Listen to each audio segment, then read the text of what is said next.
nikmat yang terbesar yang ada pada pagi hari ini, yaitu nikmat Allah Subhanahu wa taala memberikan kepada kita kesempatan untuk bisa datang ke salah satu dari rumah-rumahnya Allah Subhanahu wa taala di muka bumi ini untuk menjalankan salah satu kewajiban kita sebagai seorang hamba, yaitu melaksanakan sholat subuh secara berjamaah.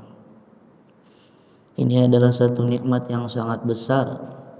Terlebih lagi setelah sholat subuh secara berjamaah, Allah pilih kita untuk bisa duduk di dalam salah satu taman dari taman-taman surganya Allah yang ada di muka bumi ini.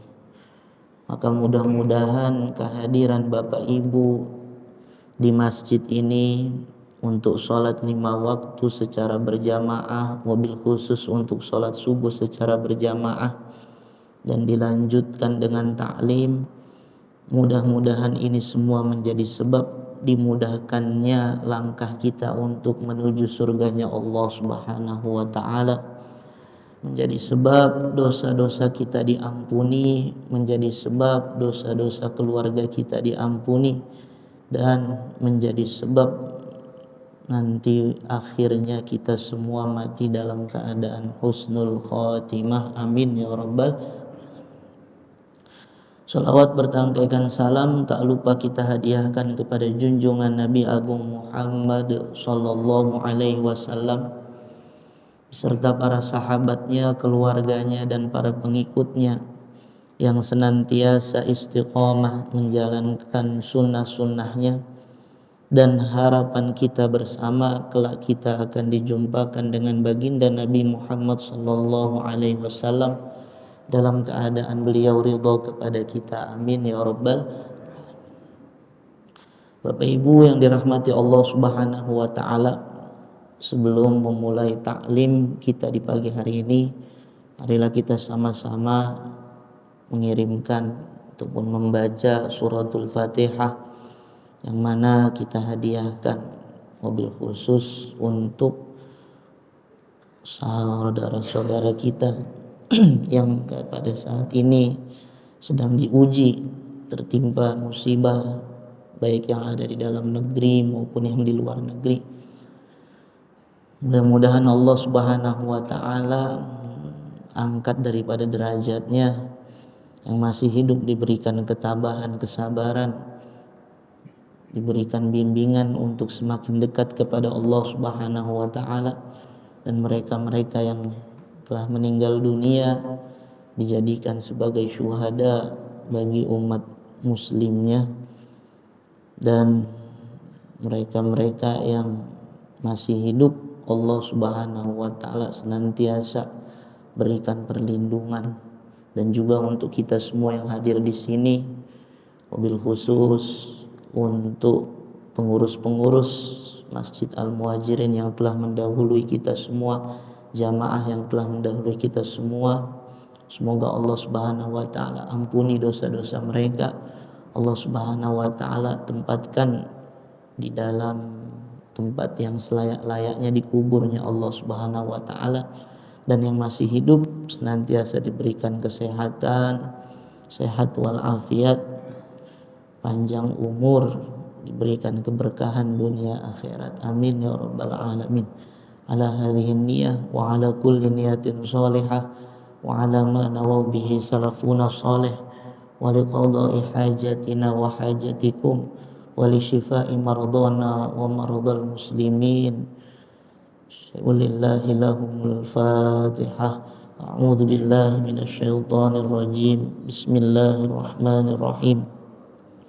Alhamdulillahi rabbil alamin, arrahmanir rahim, maliki yaumiddin, iyyaka na'budu wa iyyaka nasta'in, ihdinas siratal mustaqim, siratal ladzina an'amta 'alaihim ghairil maghdubi 'alaihim waladdallin. Amin.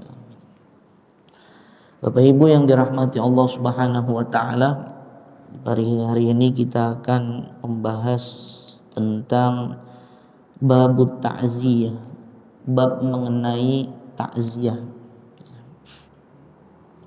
Dalam kehidupan kita di dunia ini Pak, ada yang setiap hari itu terlahir di muka bumi ini, ya. Ada juga dalam setiap harinya ada yang kembali kepada Allah Subhanahu wa Ta'ala. Jadi siapa yang sudah hadir di muka bumi ini, terlahir di muka bumi ini melalui rahim-rahim perut ibu kita, maka pasti semuanya ini akan kembali kepada Allah Subhanahu wa Ta'ala. Tidak ada yang tidak akan kembali kepada Allah, ya. Semua, baik dia seorang pejabat, ya, baik dia rakyat biasa, orang kaya, orang miskin, ya, sakit maupun tidak sakit, ketika sudah tiba ajalnya, maka semua akan kembali kepada Allah Subhanahu wa Ta'ala. Nah, ketika seorang ini kembali kepada Allah, disitulah dia akan sadar bahwasannya segala apa yang dilakukan di muka bumi ini, mengapa dahulunya dihabiskan dengan hal-hal yang tidak bermanfaat, dihabiskan waktunya ini dengan hal-hal yang tidak ada gunanya, dihabiskan dengan hal-hal yang sifatnya kita ini sibuk, ya, bersusah payah, bekerja keras, banting tulang, tulang dibanting-banting, ya, sampai lupa makan, sampai lupa tidur, dan ternyata itu semua kita lakukan hanya untuk urusan yang tidak kita bawa setelah kita meninggal dunia. Banyak kejadiannya seperti itu. Sehingga dalam sebuah hadis dikatakan orang yang menjadi ahli surga saja itu masih menyesal.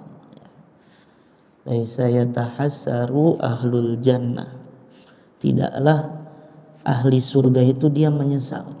Ini orang udah masuk ke dalam surga aja Bapak Ibu masih menyesal. Padahal sudah di surga dia menyesal. Apa yang dia sesali? Dalam hadisnya disebutkan dia menyesali atas satu waktu, 1 detik waktu, 1 menit waktu, 1 jam waktu, 1 hari, 1 pekan, 1 bulan, pokoknya waktu-waktu, ya, yang dia lewati, dan di situ dia tidak berzikir kepada Allah Subhanahu wa Ta'ala.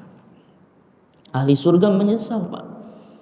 Umumnya kita kan Masya Allah, ya, kalau dapat nikmat, Bapak ini sukses, ya, Bapak ini dapat uang misalnya, dapat rezeki, itu kadang kita ini apa, udah bersyukur sih alhamdulillah, cuman hanya saja suka di dalam lisan kita suka apa, terucap, wah coba seandainya gua begini lagi, ya, pakai cara yang ini pasti keuntungannya lebih banyak lagi, kan gitu.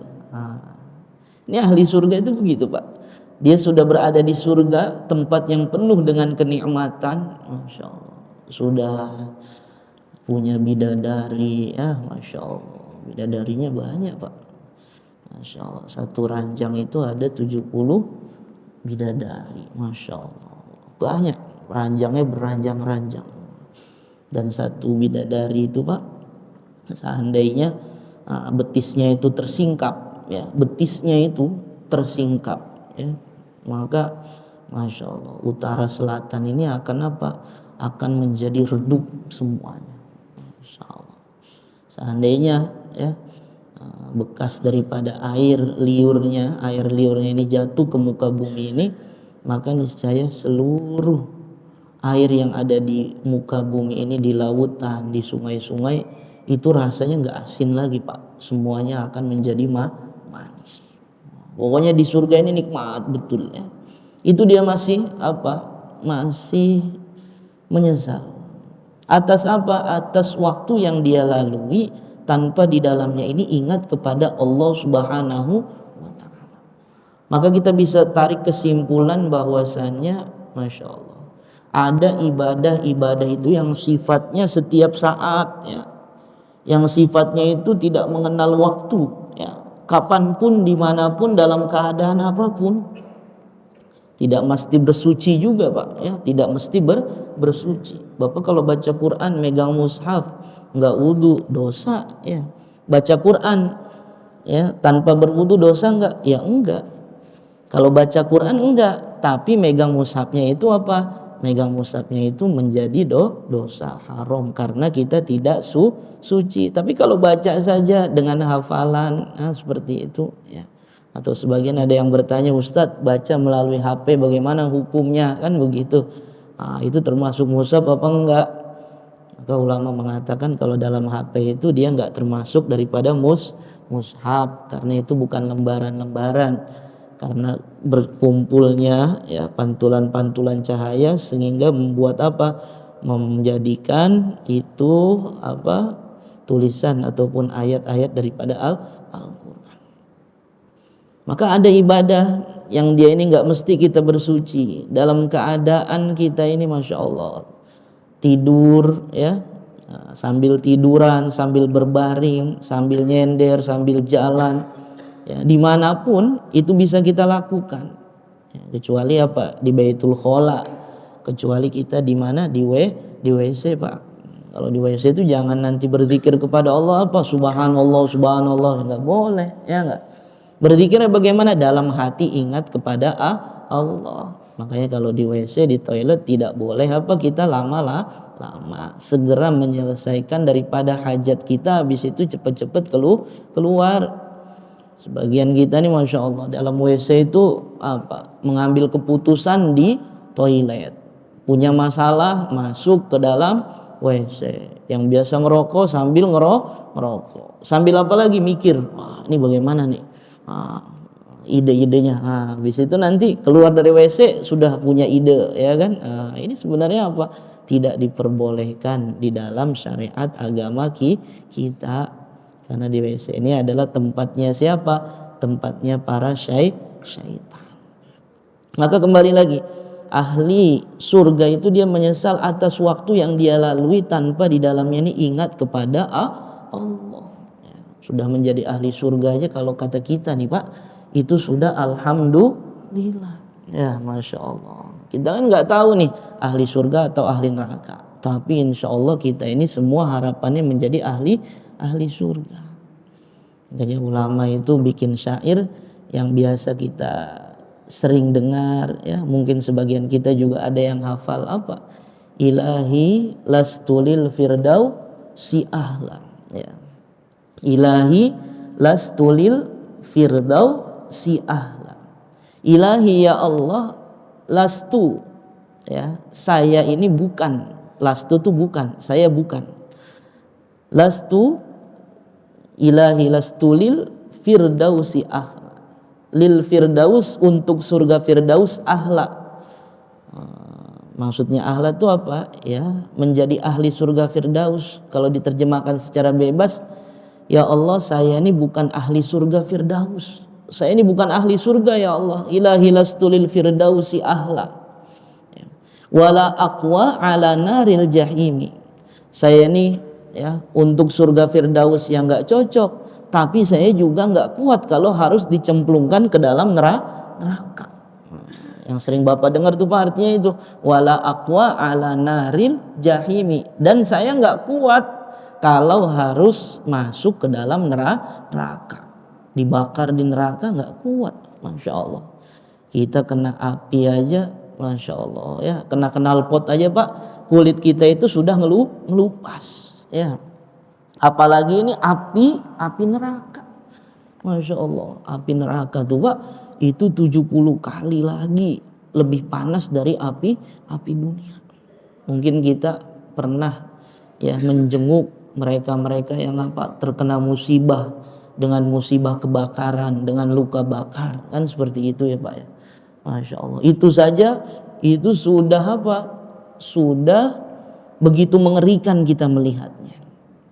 Bagaimana api yang ada di akhirat itu yang Masya Allah 70 kali lipat lagi lebih panas. Dan di sana tidak ada yang namanya rumah sakit, tidak ada lagi namanya pengobatan. Kalau bahasa Al-Qur'annya kullama nadijat juluduhum baddalnahum juludan ghaira hadza liyadzuqul adzab. Ketika orang itu nyemplung masuk ke dalam neraka, maka ketika kulitnya itu sudah menjadi gosong, sudah mateng, ya enggak? Kemudian hancur, baddalnahum juludan ghairaha liyadzuqul adzab. Habis itu kata Allah, udah hancur dibikin lagi, ya, dibikin lagi sempurna seperti sedia kala. Dibakar lagi, hancur lagi, dibikin lagi seperti itu lagi. Terus. Wah, masya Allah. Sedangkan hitungannya, Pak, di sana di akhirat itu 1 hari di akhirat 1000 tahun di dunia. Maka ini penting sekali nih. Ulama ini bikin masya Allah syair, ilahi lastulil firdausi ahla. Ya Allah, saya ini nggak cocok masuk ke dalam surga firdaus. Kenapa nggak cocok? Melihat amal kita ini masya Allah masih jauh dari kata sempurna. Alhamdulillah di Masjid Al-Muhajirin sholatnya ini bersop-sop, ya. Tapi di tempat lain, Pak, masya Allah itu masih jauh, ya. Nggak tahulah itu masya Allah masyarakatnya pada kemana. Masjidnya sudah bagus-bagus, ya, sudah megah-megah, AC-nya sudah oke, karpetnya sudah oke, semua fasilitas sudah ada, tapi tidak ada yang mau ngisi. Kita pun dalam amal ibadah kita keseharian jauh dari kata sempurna, sehingga kalau mau masuk ke surga itu kayaknya nggak cocok, nggak pantas, kan gitu. Sehingga sering kita dengar kita ini nanti akan masuk surga dengan apa, Pak? Dengan rahmat Allah, kasih sayang Allah. Lah terus kok kita harus beramal? Ya iya, kita beramal itu kan dalam rangka apa? Menjadikan hamba yang taat kepada Allah. Umumnya orang ketika nurut sama perintah orang lain, maka orang yang merintah ini biasanya akan sayang. Nah kan gitu. Jadi jangan salah ambil kesimpulan. Banyak orang bilang, udahlah kalau kita masuk surga karena rahmat Allah, ngapain lagi kita beramal? Udah tinggal nunggu kasih sayang Allah aja. Salah ini ya. Salah. Tetap kita harus beramal. Wala aqwa ala naril jahimi. Masuk surga firdaus, masuk surga nggak cocok, nggak pantas melihat amal perbuatan kita, tapi kita juga nggak mau dia, Pak, dimasukkan ke dalam neraka. Dalam setiap hari itu, Pak, ada ulama-ulama itu terdahulu mereka itu apa? Menulis segala ucapan yang keluar dari mulutnya, lisannya. Ya gak?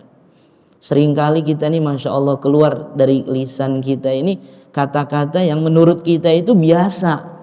Menurut kita apa, Pak? Biasa. Tapi menurut orang lain yang mendengar itu luar biasa.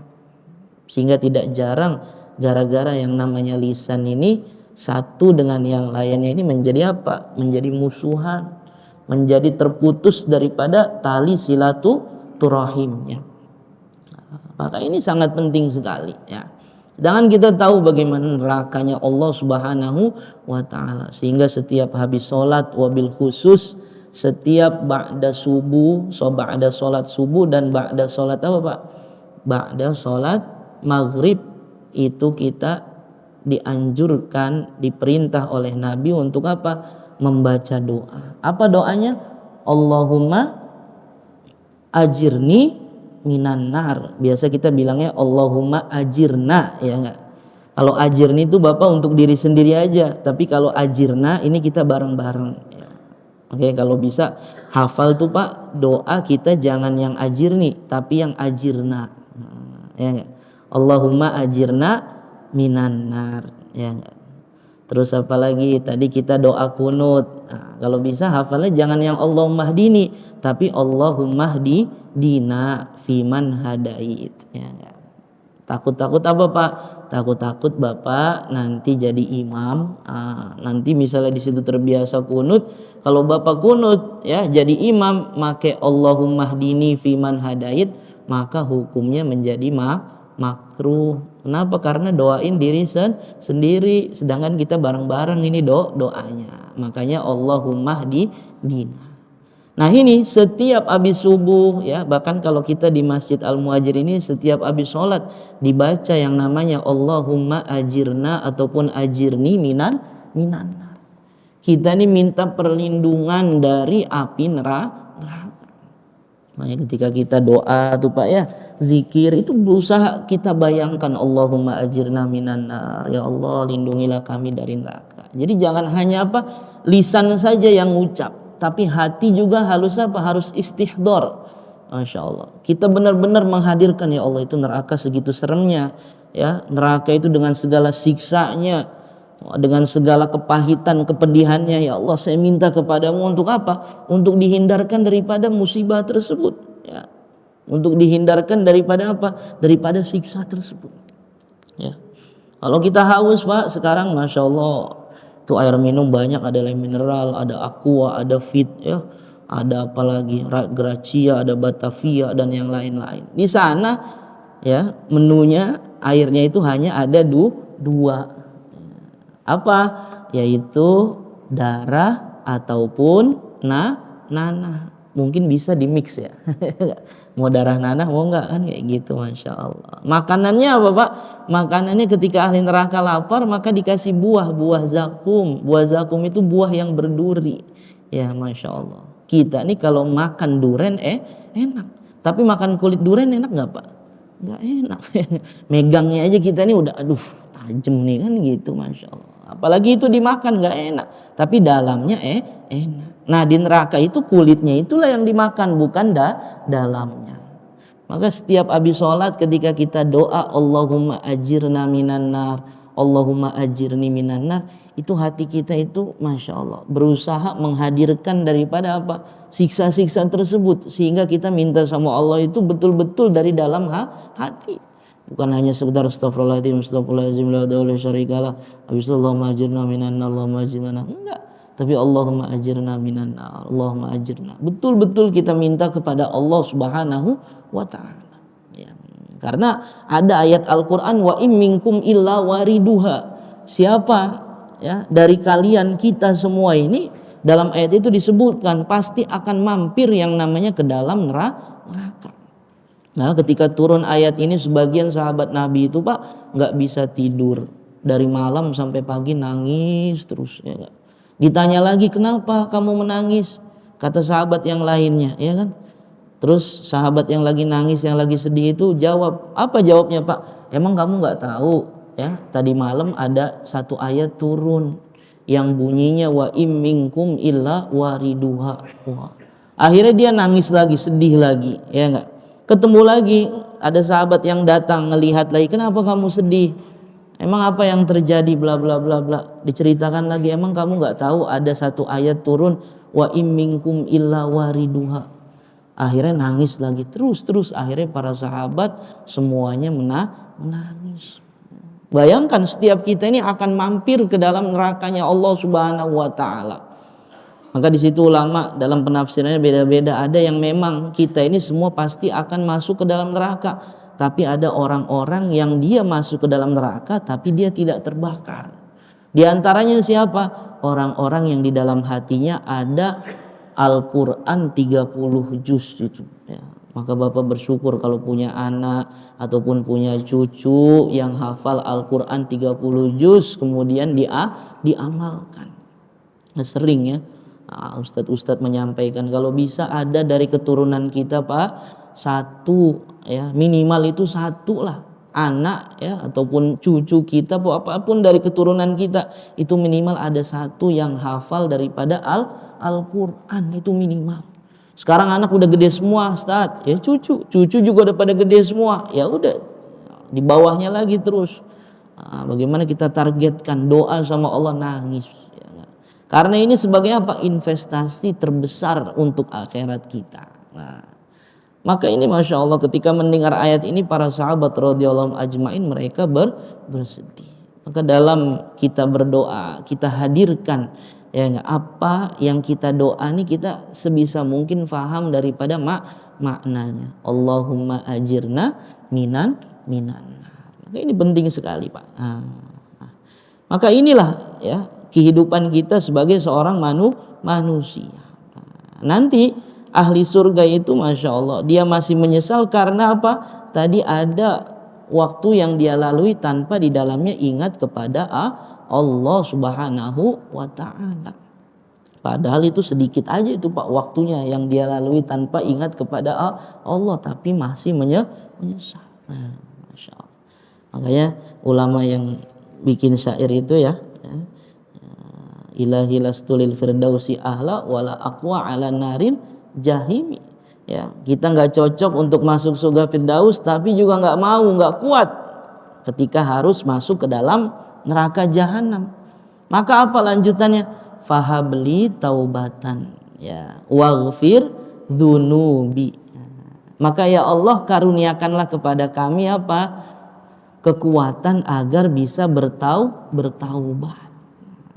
Makanya dalam hadis disebutkan, ya, seluruh manusia ini semuanya apa? Pendosa, semuanya ini bersalah. Dan sebaik-baiknya kata Nabi, orang yang berbuat salah, orang yang berbuat dosa adalah mereka-mereka yang mau bertaubat kepada Allah. Jadi biasa Pak, kita salah itu biasa. Ya. Jadi Bapak, Masya Allah, misalnya azan salah, habis hayya 'alal falah, hayya 'alas sholat, terbalik kan begitu. Habis hayya 'alal falah, asyhadu anna Muhammadar Rasulullah, salah. Ini salah ini terbiasa, ya. Salah ini hal biasa. Tapi apa kedepannya kita harus menjadi lebih baik, ya kan gitu. Mungkin saat ini saya, Masya Allah, kemarin nggak baca Quran, ya salah biasa. Tapi kita taubat kepada Allah, ya Allah saya niat hari selanjutnya saya akan baca Quran. Ya Allah kemarin saya sholatnya masih sampai sini, saya paham daripada bacaan sholatnya. Hari kedepannya kita harus meningkatkannya lagi. Ya Allah saya masih dalam sodakoh saya, ya, dalam memberikan kepada orang lain kadang masih ada keinginan, ingin apa? Ingin agar orang tersebut itu membalas kebaikan kita, ingin agar orang tersebut itu apa? Jadi hutang budi kepada kita. Artinya apa? Dalam beramal masih ikhlasnya ini masih kurang. Bagaimana kalau begitu? Ya terus beramal terus sehingga nanti ujung-ujungnya keikhlasan itu akan hadir di dalam diri kita. Maka biasa manusia itu berbuat dosa, salah itu biasa. Tapi yang luar biasa ketika ada orang yang salah, yang dia berbuat dosa, kemudian dia ini cepat-cepat kembali kepada Allah, cepat-cepat bertaubat. Bahkan kata ulama Pak, sekarang kita ini taubatnya ini taubat apa Pak? Kita ini taubatnya bukan atas dosa-dosa kita, bukan. Lebih dari itu kita taubatnya mentaubati taubat kita itu sendiri. Gimana Pak? Taubat kita itu bukan mentaubati dosa kita, tapi mentaubati taubat kita itu sendiri. Gitu. Artinya apa? Dalam kita taubat kepada Allah, kadang syarat-syarat taubat itu nggak terkumpul dalam diri kita, ya nggak? Kan harusnya dalam syarat-syarat taubat itu apa? Falam yusirru ala ma fa'alu. Maka jangan ngulangin lagi, ya, atas apa yang telah kamu perbuat, kan gitu. Itu salah satu syarat taubat itu begitu. Tapi prakteknya apa? Dalam keseharian, ya besok kita ngulangin lagi kesalahan itu. Jadi taubat ini kayak taubat mainan. Ya nggak apa-apa taubat mainan terus santi sampai tiba taubat kita ini menjadi taubatan yang nasuha. Maka ini sangat penting sekali. Kita ini senantiasa kembali kepada Allah Subhanahu wa taala. Maka di sini dijelaskan Pak, kita akan membahas tentang bab takziah. Yang mana takziah ini apa? Wa'lam anna takziah hiya at-tasbir. Takziah itu adalah tasbir. Tasbir itu apa?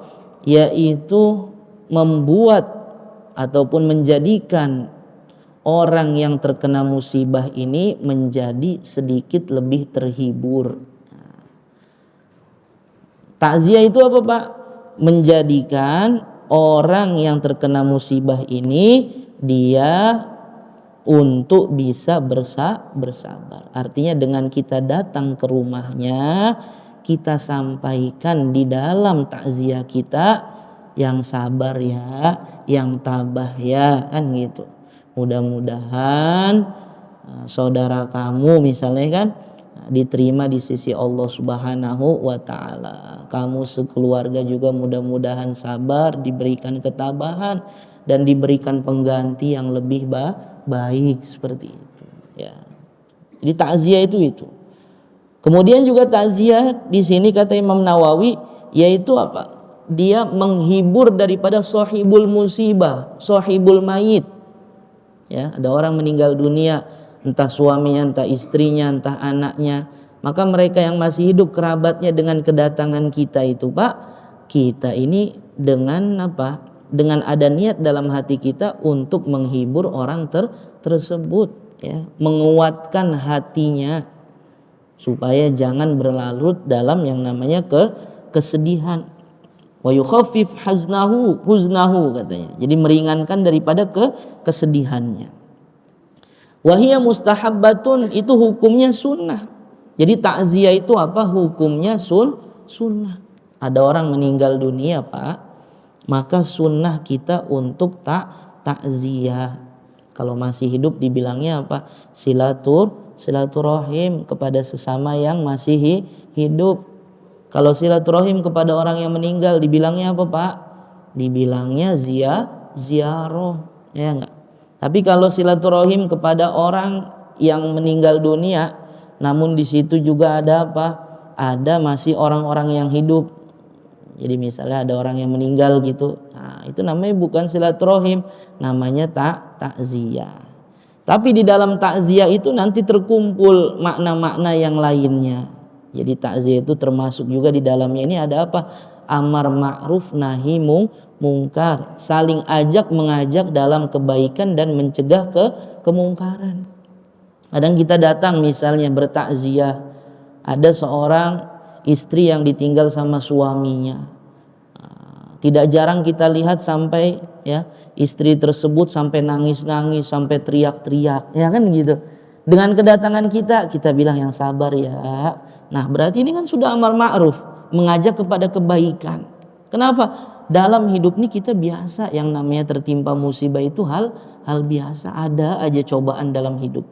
Baik cobaan besar maupun cobaan kecil. Maka apa? Perintah Allah disuruh bersabar.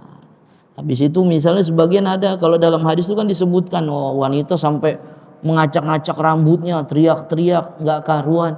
Maka di situ juga kita ada nahi mungkar, kita mencegah kemungkaran. Jangan begini ya, masya Allah, udah tenang. Nah di situ ada mencegah daripada yang namanya kemungkaran di situ. Jadi dalam takziah itu terkumpul beberapa ibadah yang lainnya, Pak. Dan juga di dalam takziah itu ada apa? Ada yang namanya ta'awun, saling tolong menolong dalam kebaikan. Perintahnya jelas, wa ta'awanu 'alal birri wat taqwa. Saling tolong menolonglah kamu semua untuk perkara kebaikan dan juga apa? Ketakwaan kepada Allah. Maka biasanya, Pak, ketika kita takziah nih apa? Di situ biasa ada baskom ya, Pak ya. Ada baskom enggak, Pak? Ada baskom kan? Biasa ibu-ibu rajin tuh ya. Disuruh kita situ masukin apa? Masukin uang ya untuk ngebantu daripada sahibul musibah. Tapi dulu kita pernah ya ada itu orang ya sahibul musibah itu ada yang udah nyiapin, namanya tetangga itu kan kadang respect kan gitu, Pak ya. Apalagi kita di RT apa udah langsung. Ini mana ininya baskomnya? Terus kata anaknya apa? Udah nggak usah pakai gini-ginian, Pak. Bu, simpen aja, Bu, simpen. Udah nggak usah. Orang biar datang aja semuanya, biar kami keluarga yang mengcover semuanya. Itu nggak apa-apa juga tuh, bagus. Ini anak yang bagus ini, masya Allah ya. Dari A sampai Z-nya itu nggak ada istilahnya orang yang mau ngasih, Pak, sama dia, bukannya dia sombong apa, enggak, memang ditolak sama dia gitu. Kenapa? Karena memang anaknya ya semua keturunan ini ingin udah menghandle semua kan gitu. Ini keturunan yang bagus nih, Pak, masya Allah ya nggak kan gitu. Tapi misalnya kita membuka baskom itu juga nggak apa-apa juga, nggak jadi masalah. Justru kita sebagai seorang yang beriman, kita harus yang namanya saling tolong menolong. Masya Allah, kalau kita lihat di masyarakat tuh, Pak ya, kadang ya, Pak ya, kadang itu orang itu ketika takziah kan biasa dia bawa amplop ya, Pak ya, ngasih uang lah gampangannya. Ini kadang masya Allah ngasih uang ketika datang untuk takziah sama ngasih uang untuk acara pernikahan kadang ini beda jauh nih antara antara langit ya dan sumur bor katanya kan gitu, jauh sekali itu ya. Kalau datang untuk pernikahan, wah nih ngamplopin misalnya cepek lah, mau ngamplopin cepek ini nggak pantas nih, istrinya juga bilang pak nggak pantas pak cepek, tambahin lagi lah ya, nggak pegoh lah, pegoh kali 2, nah, misalnya 300 kan gitu ngamplopin ya kan. Ini untuk menghadiri apa pak? Pernikahan. Tapi ketika kita berkunjung untuk takziah, udah seadanya aja ya, nggak carinya yang apa, yang biru-biru apa yang hijau kan kayak gitu. Kalau di Al-Muhajirin insya Allah nggak ada, tapi di tempat lain begitu ada. Artinya apa? Masya Allah, ketika kita ini takziah itu biasanya ya seadanya aja gitu, ngasihnya itu seadanya aja. Tapi kalau untuk pernikahan, wow ya kita ngasih sampai berlebih lebih. Padahal kalau orang nikah itu biasanya memang sudah mereka ini apa pak, mempersiapkan yang namanya pernikahan tersebut, biayanya sudah ditulis semua, wah, pokoknya udah bersih lah, udah bagus gitu, udah rapi semuanya. Tapi kalau orang musibah ini kita nggak tahu, kadang masya Allah ada orang itu ya tiba-tiba si fulannya meninggal dunia, sedangkan anak-anaknya masih kecil semua, kerjaannya juga dia nggak jelas, orang tuanya juga masya Allah kekurangan apa semua. Nah, ini kan harusnya kita ketika takziah bertemu dengan orang yang seperti itu apa ya, kita ngasihnya harusnya yang pantas, walaupun secara prinsipnya mereka pun nggak berharap kepada kita kan gitu. Tapi kalau kita tahu ilmunya, maka di situ ada namanya ta'awanu 'alal birri wat taqwa. Terus ketika kita mau bantu saudara muslim kita, apa yang akan kita dapat? Maka Rasul bersabda, wallahu fi aunil abdi maka nal abdu fi auni akhi. Allah akan senantiasa menolong seorang hamba selama hamba tersebut mau menolong orang lain ataupun saudara muslim yang lainnya. Makanya kita nggak heran pak ngelihat orang-orang yang sukses, dalam bisnisnya lancar, dalam usahanya lancar, dalam karirnya itu cemerlang, semua pokoknya karirnya itu bagus, rezekinya itu mudah. Biasanya orang tersebut ataupun keluarga tersebut itu punya satu amal kebaikan. Apa kebaikannya? Dia biasanya menghandle satu keluarga, menghandle satu ataupun 2 orang ataupun bahkan puluhan orang. Artinya apa? Membiayai orang-orang tersebut. Karena apa? Karena dia yakin dengan hadis ini. Allah akan selalu menolong seorang hamba selama hamba tersebut menolong daripada saudaranya. Kan gampangannya kalau kamu mau ditolong sama Allah ya tolong saudaramu gitu. Ya enggak? Nah, kalau kamu nggak mau menolong saudaramu, hidup udah hanya ngurusin, udah yang penting anak istri semuanya cukup, udah nggak ada lihat kanan lihat kiri, kerabat nggak dilihat, keponakan nggak dilihat. Ya enggak, bahkan sebagian ada yang orang tua nggak dilihat keadaannya bagaimana, masya Allah. Bahkan tetangganya, orang terdekatnya nggak dia lihat ya. Orang seperti ini nanti nggak lama, kalau usahanya susah terus, ya nggak maju-maju. Perasaan udah bagus ini, si fulan pakai cara seperti ini berhasil, tapi kok saya nggak berhasil. Nah itu kita perlu ngoreksi. Mungkin kita kurang menolong orang lain, sehingga pertolongan Allah Subhanahu wa Ta'ala tidak hadir dalam kehidupan kita. Maka ini sangat penting sekali Pak, tolong menolong dalam yang namanya kebaikan. Dan kita selama mau menolong seorang hamba, maka di situ Allah Subhanahu wa Ta'ala akan senantiasa menolong kita. Wabil khusus ketika orang itu tertimpa yang namanya musibah kematian. Nah, maka kita lihat, oh ini ada anaknya masih kecil, ada yang masih kuliah butuh biaya. Kalau kita ada kemampuan, udah nanti biaya mereka sekolah biar saya yang handle. Ini baru sebenarnya menyantuni anak yatim, ini baru ini yang sebenarnya gitu. Kalau kita kan enggak, santunan tuh kapan? Biasanya nanti bulan Muharram, nanti mau Ramadan kan gitu. Tapi kalau di Al-Muhajirin ini alhamdulillah ya Pak ya, 2 bulan sekali kita menyantuni anak-anak yatim kita yang ada jumlahnya kurang lebih ada 50 orang ya, 50 anak itu masya Allah ya, senantiasa diberikan. Ini dalam rangka apa itu? Menuju ke situ kita ya enggak? Karena ini investasi daripada akhirat kita. Maka ketika ada orang tertimpa musibah, wabil khusus kematian, disunahkan kita ini untuk takziah. Di dalam takziah itu apa? Kita melontarkan kata-kata yang memberikan semangat untuk orang yang tertimpa musibah itu. Suruh sabar, suruh ingat kepada Allah, udah biasa aja, ya enggak? Jangan terlalu sedih. Ayo nih, masa depan kamu masih panjang, kita berikan kesemangatan kepada mereka seperti itu. Maka di sini juga takziah itu Pak ada waktunya ternyata. Di sini Imam Nawawi mengatakan wa'lam anna ta'ziyata mustahabbatun. Ketahuilah sesungguhnya takziah itu hukumnya apa? Sunnah. Qabla dafni wa ba'dahu. Baik sebelum mayit itu dikuburkan ataupun setelah mayit itu dikuburkan. Jadi Bapak misalnya ada orang meninggal, tetangga misalnya meninggal, kita lagi ada di mana, di Bogor ataupun lagi di luar kota, ya sudah. Bagaimana caranya Pak? Ada juga hadis ya, Rasulullah SAW itu apa? Pernah didatangi ya. Rasulullah SAW pernah didatangi oleh seorang utusan dari putri beliau ya, dari salah satu dari putri-putri beliau.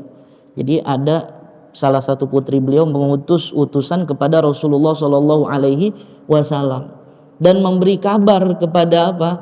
Kepada Rasul bahwasannya anaknya itu ya, anak putri beliau berarti cucu Nabi itu meninggal dunia.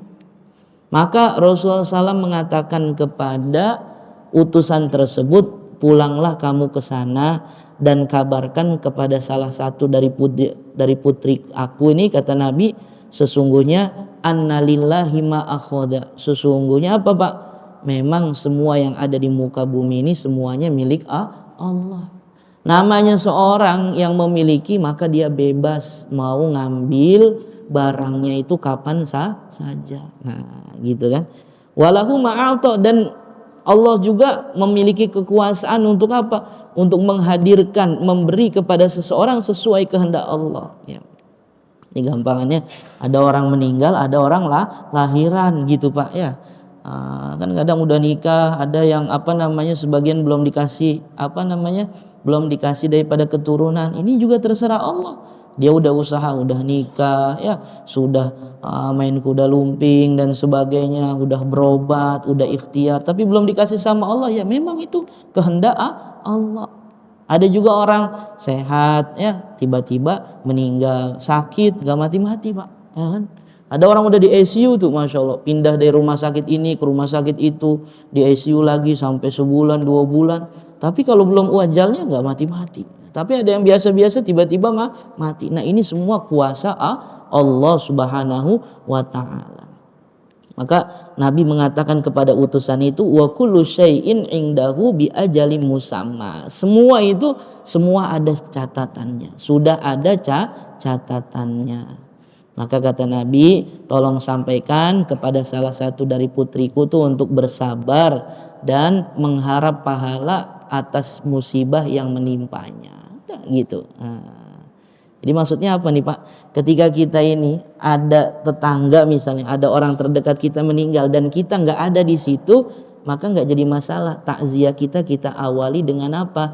Dengan menelpon mereka. Itu nggak apa-apa tuh, ya nggak? Sampaikan permohonan maaf saya belum bisa datang ya. Nanti ketika kita sudah pulang ya, walaupun mayit ini sudah dikuburkan, maka itu juga masuk sunnah takziah. Jadi takziah itu waktunya kapan Pak? Sebelum dikubur ataupun ketika mayit sudah dikuburkan. Ya. Kemudian juga sebagian ada yang mengatakan yadkhulu waqtu takziah min hini yamut. Masuk yang namanya takziah itu ketika apa? Ketika seseorang itu ya mendengar saudaranya meninggal dunia. Jadi kalau ada orang meninggal dunia, maka di situ ada yang namanya satu ibadah, satu perintah yang dinamakan dengan takziah itu. Wa yabqa ila thalathati ayyam ba'da dafni. Dan batasannya kalau disebutnya itu terus yang namanya takziah itu terus berlanjut sampai kapan? Sampai 3 hari. Tapi di sini Imam Nawawi mengatakan 3 hari itu bukan batasan, ya 3 hari itu paling sedikitnya. Ya, karena nanti ada sebagian ulama yang mengatakan takziah itu udah sampai 3 hari aja, selebihnya lebih dari 3 hari itu bukan namanya takziah lagi. Tapi sebagian ulama ada yang mengatakan takziah itu terus, nggak ada waktunya, nggak ada batasnya gitu. Ketika kita belum bisa datang, ya udah sebulan, udah 2 bulan kita baru datang, ya nggak apa-apa, kita juga bertakziah. Tapi ada ulama ya yang di sini disebutkan kalau misalnya kita takziah setelah penguburan, ya nggak, setelah dikubur, misalnya 3 hari setelahnya kemudian kita datang untuk takziah, sebagian mereka ada yang memakruhkan, ya. Ada yang mengatakan ini kurang baik. Kenapa alasannya? Karena ini akan membuat ya sohibul musibah itu teringat lagi, ya, dengan apa? Dengan sosok yang telah meninggal dunia itu, ya enggak. Tapi ada yang mengatakan lagi, ya ulama ya nggak apa-apa juga, ya enggak. Kan biasa ingat, tapi dengan kedatangan kita apa? Dia ini menjadi terhibur, nanti dia lupa lagi. Artinya takziah itu tidak ada batas waktunya, ya. Dalam masalah takziah juga ada, mungkin kita mendengar seorang yang menurut kita ini baik, ya, orang itu berjasa kepada kita, ataupun dia seorang ulama, seorang ustadz, ataupun kerabat terdekat kita. Maka biasa karena kita jauh, kita ini kan nggak bisa hadir, nggak bisa takziah. Tapi kita juga pengen sholatin jenazahnya, nggak bisa kan, karena kita jauh. Maka bagaimana alternatifnya? Kita ada yang namanya sholat ghaib, ya Pak ya. Sering dengar kita sholat ghaib kan? Kemarin kita Pak ada edaran itu ya dari MUI, ya Pak, dari MUI apa dari DMI itu ya. Nah, itu kan ada edaran disuruh apa kita ini sholat ghaib. Saya lupa di hari Jumat, kayaknya Jumat pekan kedua apa pekan ketiga itu ya, apa pekan pertama lupa itu ya. Kapan itu musibah yang kemarin itu Pak, yang Sumatera itu akhir November ya, akhir November kan. Nah, ya kayaknya itu di Jumat pertama apa ada edaran itu dari MUI atau dari DMI itu kita dianjurkan untuk sholat ghaib, ya. Berarti kita sholat apa? Sholat ghaib untuk mayit yang tidak ada di hadapan kita. Nah, itu kan sering kita pengen sholat ghaib kan gitu. Nah, karena ini penghormatan kita kepada si mayit. Nah, sholat ghaib itu kapan dimulainya, Pak? Kapan boleh dimulainya sholat ghaib itu? Kapan Pak? Sholat ghaib itu boleh dimulainya kapan? Setelah dikubur atau setelah apa? Setelah beberapa hari, atau ketika orang itu meninggal ya sudah boleh sholat ghaib, atau bagaimana Pak? Sholat ghaib itu Pak dimulainya kapan? Ketika orang itu meninggal dunia dan sudah dimandikan, ya, sudah dimandikan gitu. Makanya misalnya Bapak mau sholat ghaib ya, kalau udah dikubur ya udah bagus lagi, itu udah aman, ya enggak. Tapi misalnya belum dikubur, ya enggak, meninggalnya kapan? Meninggalnya misalnya sore, ya wah maghrib kita mau sholat ghaibin, maka kita harus tanya dulu tuh, itu jenazah udah dimandiin atau belum. Kalau sudah dimandiin berarti bisa disolat ghaibin, ya enggak. Tapi kalau belum dimandikan berarti belum bisa untuk disolat ghaib. Nah, kayak gitu ya. Nah, itu mulainya Pak, sholat ghaib itu ketika apa? Jenazah sudah dimandikan walaupun belum dikuburkan. Jadi nggak mesti nunggu dikubur dulu baru kita boleh sholat ghaib, enggak. Jenazah sudah dimandikan, nah berarti sudah di semua tempat ya, yang jauh dari tempat itu ya, itu bisa untuk melaksanakan yang namanya sholat ghaib. Nah, ini kembali lagi dalam takziah tadi Pak ya. Jadi takziah bisa 3 hari, bisa lebih, ya kan. Kemudian juga di sini disebutkan ya, dalam kita bertakziah itu ya, maka kita sebaiknya kalau tidak ada kepentingan ya, kita tidak terlalu berlama-lama di dalam tempat tersebut ya. Misalnya kalau hanya untuk sekedar ngobrol dan sebagainya jangan. Karena apa? Karena itu akan membuat apa Pak? Membuat satu kelalaian yang terjadi di dalam tempat tersebut gitu. Masya Allah. Ini harusnya juga kita takziah nih Pak. Yang namanya takziah itu kita harus tahu ya. Jadi kita datang ya, salah satu adabnya itu kita datang ke sohibul musibah, kemudian yang pertama itu kita doakan dah, langsung ketemu sama mayitnya, didoain, dibacain apa, Al-Fatihah, bacain Al-Ikhlas, bacain An-Nas, Al-Falaq, dan ayat-ayat Al-Quran lainnya, ya enggak? Ataupun apa? Ataupun Bapak bacakan ya Yasin. Ustadz, Yasin bid'ah, ya terserah deh. Gitu. Yang penting didoain dah lah ya, didoain. Nah, itu. Terus dalam takziah ini, bolehkah kita mentakziahi orang di luar Islam? Boleh apa enggak, Pak? Kita takziah kepada orang yang lain agama, boleh atau tidak? Hah? Enggak. Boleh apa enggak? Jadi takziah di luar daripada agama, beda agama, ini diperbolehkan, Pak. Ya, ini diperbolehkan. Hanya saja nanti kata-katanya yang sedikit berbeda. Apa yang tidak boleh diucapkan ketika kita takziah dengan seorang mayit yang lain agama, yang beda agama, salah satu yang tidak boleh yaitu apa? Mendoakan ampunan, ini tidak boleh. Kemudian juga mendoakan rahmat untuk orang tersebut, ini tidak boleh. Ya, ini dibolehkan, Pak, ya. Bahkan satu saat itu ada namanya Asma, ya. Asma binti Abi Bakar. Jadi kita tahu ada Sayyidatina Aisyah binti Abi Bakar. Sayyidina Aisyah dan Asma ini mereka saudara, sama-sama putrinya sahabat Abu Bakar, tapi beda ibu. Kalau Asma binti Abi Bakar, ini ibunya nih sampai meninggal dia tidak masuk ke dalam Islam. Ya. Maka satu saat dia bertanya kepada Rasul, wahai Rasul, sesungguhnya ibuku sedang datang ke kota ini. Ya. Maka bagaimana? Bolehkah aku mengunjunginya? Maka kata Nabi, iya, kunjungilah, berkhidmatlah, layani mereka dengan apa? Dengan kebaikan. Kan dalam Al-Qur'annya jelas, dalam surat Luqman juga ya, Pak, ya. Boleh kita ini berbakti, tetap harus berbakti kepada kedua orang tua walaupun dia ini beda agama. Tapi kalau dia nyuruh kita menyekutukan Allah, maka lakum dinukum waliyadin. Nah, seperti itu. Nah, jadi kita boleh berziarah, bertakziah kepada siapa? Orang di luar Islam. Ya, bahkan Nabi ketika meninggal dunia, Pak, kan sering masyhur ya ceritanya itu, ketika Nabi meninggal dunia ternyata baju besi Nabi, baju perang Nabi itu, Pak, itu sedang apa? Sedang digadaikan di orang ya Yahudi, ya enggak? Berarti kan Nabi minjem uang sama orang ya Yahudi, minjem uang sama orang yang beda agama. Ini enggak jadi masalah juga, ya enggak? Tapi ya jangan riba, ya enggak, jangan riba, kan begitu. Artinya apa?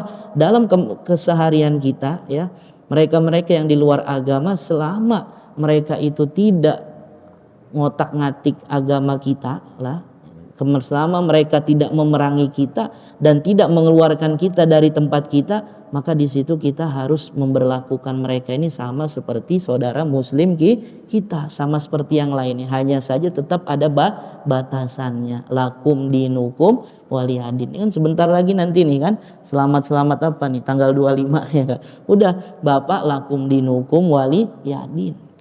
Kecuali, Pak, kata ulama tuh, kecuali memang kita nih harus terucap.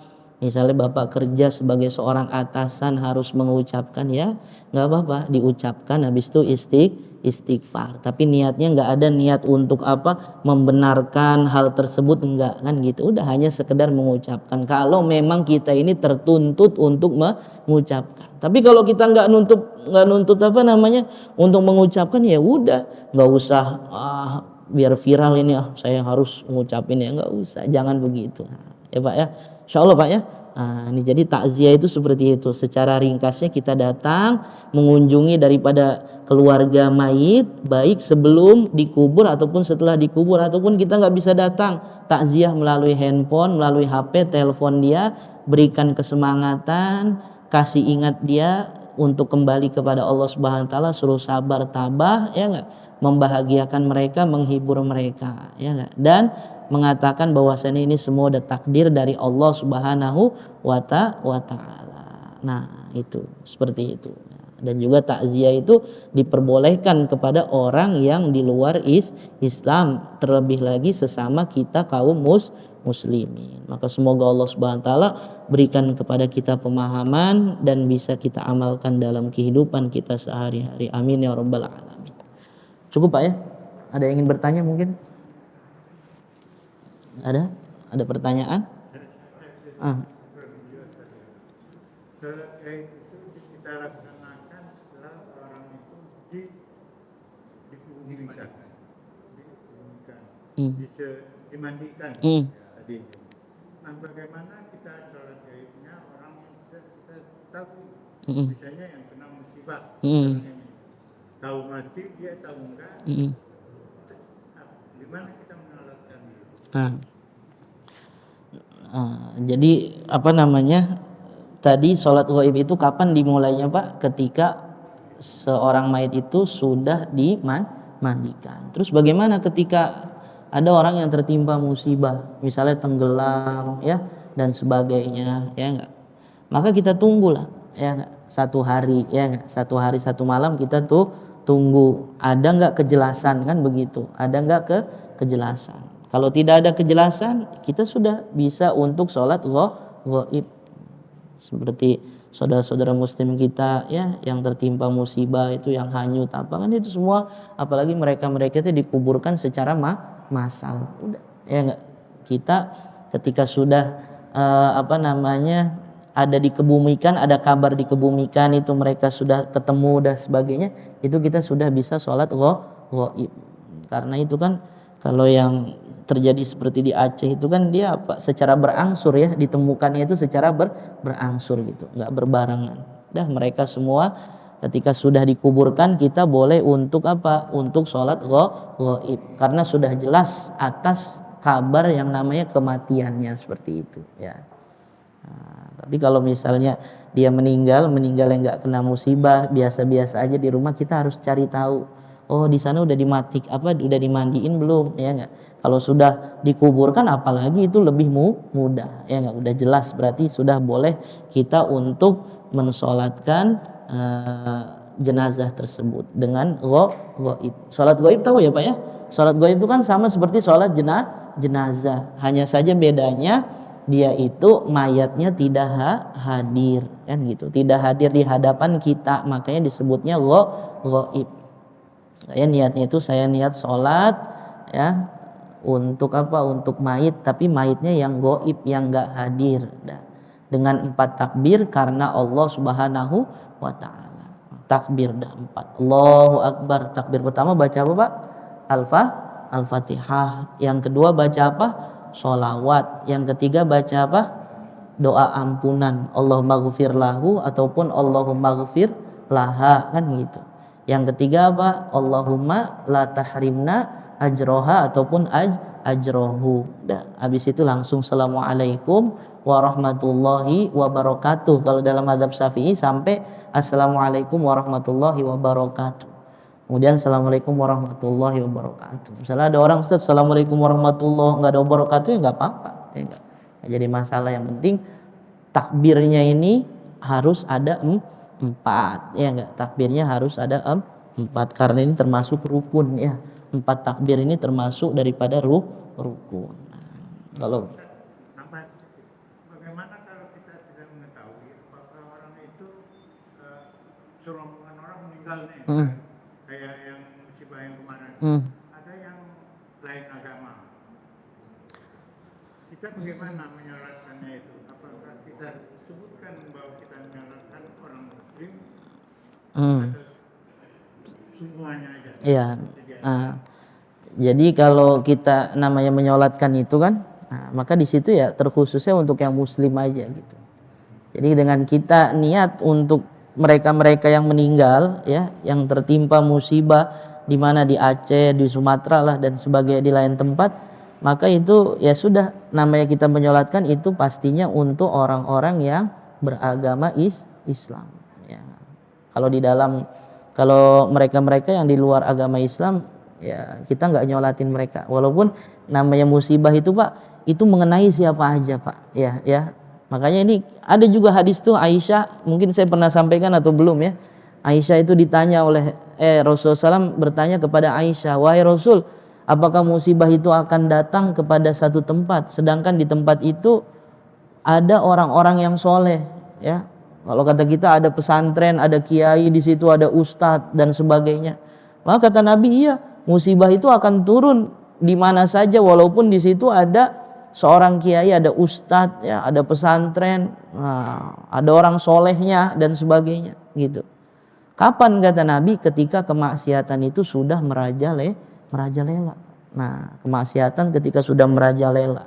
Tapi kata Rasul, nanti di akhirat orang yang baik dengan orang yang buruk akan dipisahkan, gitu. Nah, makanya ini hati-hati kita Pak ya, Masya Allah. Hati-hati apa? Di sini berarti ada tanggung jawab amar ma'ruf nahi mungkar, saling ajak mengajak dalam kebaikan, ya. Karena ketika maksiat itu sudah merajalela di satu kampung, maka itu nanti dampaknya bukan hanya kepada pelaku maksiat saja, tapi kepada semua orang yang tinggal di kampung itu. Maka sering saya sampaikan, jangan sampai kita ini ada kepuasan, udah alhamdulillah gue udah sholat, gak usah mikirin yang lain lagi, ya jangan. Kita sholat alhamdulillah, anak istri kita sudah sholat, tapi kita ada fikir kepada tetangga kita, kepada orang kampung kita, supaya mereka ini juga bisa melaksanakan ibadah-ibadah perintah Allah. Karena apa? Kalau udah ada maksiat di situ, maka nanti imbasnya, ya enggak. Kalau kata Zainuddin MZ kan gitu, ya emang yang zina lu ya, yang berjudi lu kata Zainuddin MZ. Nanti kalau musibah turun bukan lu doang yang kena kata Zainuddin MZ kan gitu.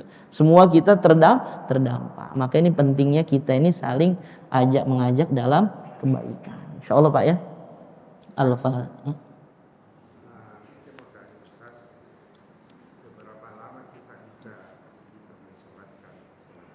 Seminggu atau sebulan setelah kita tahu dia meninggal, atau setahun atau gimana, terus minimal berapa orang yang bisa katakan sholat gaib atau sendiri atau 5 orang.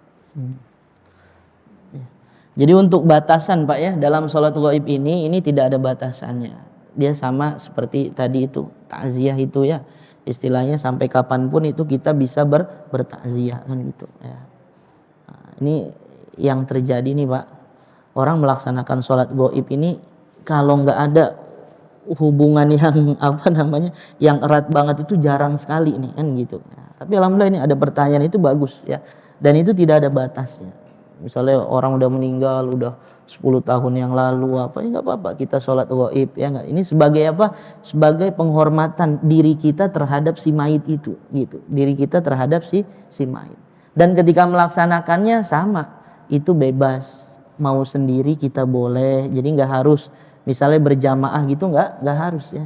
Itu kan sama Pak, seperti Bapak nih misalnya takziah ya, Bapak misalnya takziah, kemudian mayit ini sudah selesai proses dimandikan misalnya kan, tapi belum dibawa ke masjid gitu, sedangkan Bapak akan ada keperluan nggak bisa ikut sampai ke pemakaman, maka sebenarnya Bapak bisa langsung mensolatkan itu ya nggak, udah langsung masuk izin ya. Biasa kan walau alam ya, kayaknya biasa di rumah juga itu ditaruhnya itu sesuai kan, mayit itu ditaruhnya kepalanya itu di sebelah mana tuh Pak kan sesuai kan gitu, artinya kalau kita di sinilah ya di sini kepalanya ya kan, karena nanti dia akan dimiringkan ke hadap ke kanan gitu. Maka di situ kita udah bisa sholat gaib itu. Bukan sholat gaib, kalau itu sholat jenazah. Habis itu kita izin, karena kita nggak bisa ikut sampai ke penguburan seperti itu. Jadi nggak ada harus berdua, harus bertiga, nggak ada. Sendiri kita boleh gitu. Dan itu sampai kapanpun. Karena ini satu penghormatan diri kita terhadap si mayit itu. Nah, gitu. Insyaallah Pak ya, cukup ya.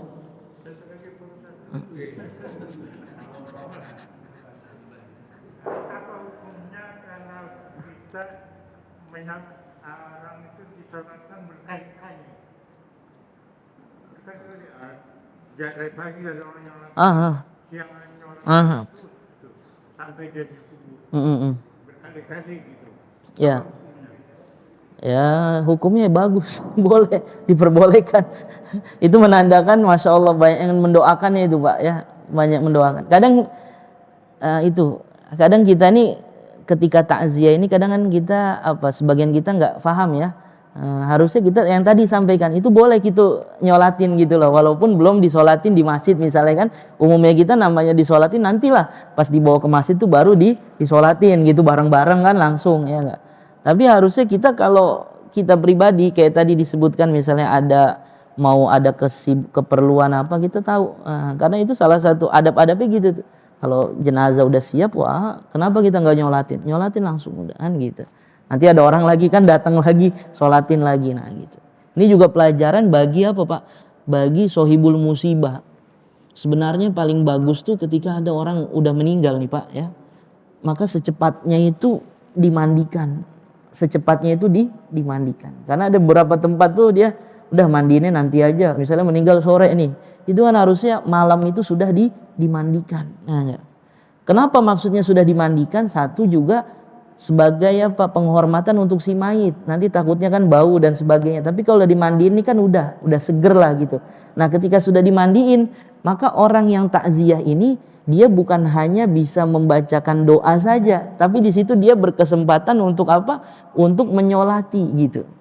Kadang kita datang, misalnya orang meninggal sore, ya malam kita habis isya takziah, ya. Karena kita nggak tahu, ya kan, biasa kita nanya, ini nanti kapan dikuburin? Dikuburinnya besok jam berapa? Jam 10. Oh ya. Berarti disolatinnya sekitar jam 10-an juga kan gitu. Udahlah besok saya mau ikut. Padahal posisi mayit ini sudah dimandikan, ya enggak? Sudah dimandikan. Nah, terus biasanya besok pas jam 10 tahu-tahu iya lupa ya. Jam 10 ya, kirain zuhur kan gitu. Kelewat, akhirnya dia enggak nyolatin. Harusnya ketika dia takziah di malam hari ketika mayit itu sudah posisinya sudah dimandikan, dia bisa langsung mensolati, nggak usah nunggu besok. Ya gitu ya Pak ya. Bahkan sebagian juga kalau kita lihat tuh kan, masya Allah ketika sudah sampai dikubur ya, itu ada juga yang sholat di situ. Itu sholat apa itu? Ya sholat jenazah itu ya nggak? Ada di hadapannya gitu. Tapi kalau kita udah sekali nyolatin ya udah, jangan kita sholat lagi kan gitu, udah cukup ya. Tapi kalau orang secara bergantian ya nggak apa-apa gitu. Misalnya kita malam udah nyolatin misalnya kan, pas jam 10 ternyata kita nggak jadi pergi ataupun free lagi waktunya mau ikut lagi, ya nggak apa-apa, nimbrung juga nggak apa-apa seperti itu ya.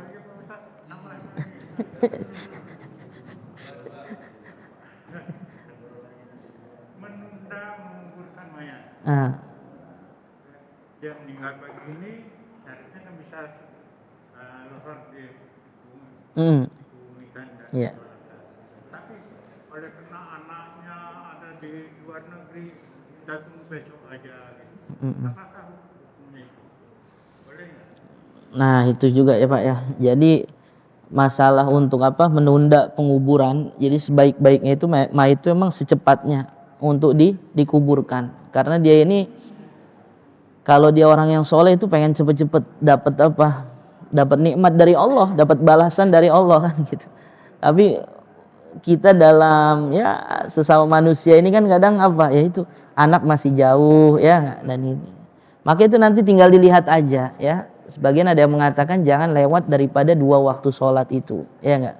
Jangan lewat daripada 2 waktu sholat, ya enggak? Kalau misalnya dikuburkan meninggalnya malam, kalau bisa zuhur ini sudah berangkat seperti itu. Tapi misalnya ada ada hal yang membuat penundaan itu ya, maka tidak gitu. Tapi jangan terlalu lama. Dan kalau menunggu yang istilahnya nggak mungkin untuk kedatangannya itu secara waktu nggak bisa dipastikan, ya mendingan lebih baik dikuburkan. Kan sekarang udah canggih, misalnya mau lihat terakhirnya udah pakai HP dan sebagainya, difotokan itu sudah bisa, ataupun video call itu sudah bisa seperti itu. Kalau dulu kan kayaknya kita harus sampai nunggu sampai ini. Insyaallah ya Pak ya. Al-Fatihah. A'udzubillahi minasyaitonir rajim. Bismillahirrahmanirrahim. Alhamdulillahirabbil alamin arrahmanir rahim maliki yaumiddin. Iyyaka na'budu wa iyyaka nasta'in. Ihdinas siratal mustaqim. Siratal ladzina an'amta 'alaihim ghairil maghdubi 'alaihim waladdallin. Astaghfirullahaladzim.